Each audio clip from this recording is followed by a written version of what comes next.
ආයුබෝවන් කුම්භ ලග්න හිමි ඔයාගේ කේන්ද්‍රයේ 6 වෙනි කොටුවට තමයි බුධ ග්‍රහයා ඇවිත් තියෙන්නේ. ඔයාට ටිකක් වැඩිපුර කලබලකාරී බවක් දැනෙනවා ඇති. තව මොනවද වෙන්න පුළුවන්?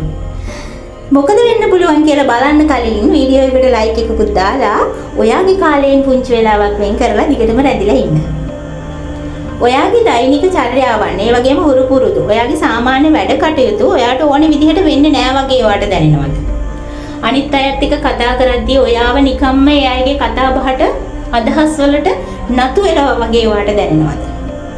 කටක ලග්නේ ඉන්න බුධ ග්‍රහයා ඔයාට මෙන්න මෙහෙම ව්‍යාකූල හැඟීම් ඇති කරන්න පුළුවන්. ඔයාගේ වැඩ කටයුතු ඔයා ඇත්තටම හරියට කරනවද? එකපාරට මොකක් හරි වෙනසක් වෙලා වගේද කියලා ඔයාටම සැක හිතෙන්න පුළුවන්. ඒ වුණාට කලබල වෙන්න එපා. ඔයා හිතනවා වගේ ලොකු වෙනසක් සිද්ධ වෙලා නැහැ. ඒත් කටක ලග්නේ ඉන්න බුධ ග්‍රහයා ඔයාගේ සිතුවිලි වලට කරන බලපෑමත් එක්ක ඔයාට මේ වගේ අස්ථාවර බවක් දැනෙන එක පුදුමයක් නෙවෙයි. ඔයාගේ රැකියාවේදී ඔයා වඩාත්ම බුද්ධිමත් විදිහට වැඩ කරනවා කියලා අනිත් අයට පේනවා. ඒ වගේම තමයි ඔයාගෙන් කාට හරි උදව්වක් ඕනේ වගේ දෙයක් තියෙනවා නම් ඒගොල්ලෝ වචන වලින් කියන්නේ නැතුවම ඔයාට ඒක දැනෙන්න පටන් ගන්නවා. ඒ තරම් මේ දවස් වලට ඔයාගේ අනිත් අය ගැන තියෙන සංවේදී බව වැඩි වෙලා තියෙනවා. ඒත් ඔයා මතක තියාගන්න ඕනේ කාරණාව තමයි ඔයා උදව් කරන්න ඕනේ ඔයාට කරන්න පුළුවන් ප්‍රමාණයේ ඉඳගෙන විතරයි.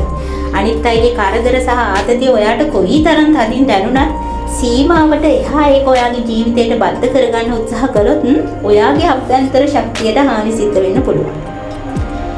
ඔයා වෙනදට වඩා අනිත් අයගේ හැඟීම් ඔයාට අවශෝෂණය කරගන්න නිසා ඔයාගේ හිතට ලොකු බරක් දැනෙන කාලයක්.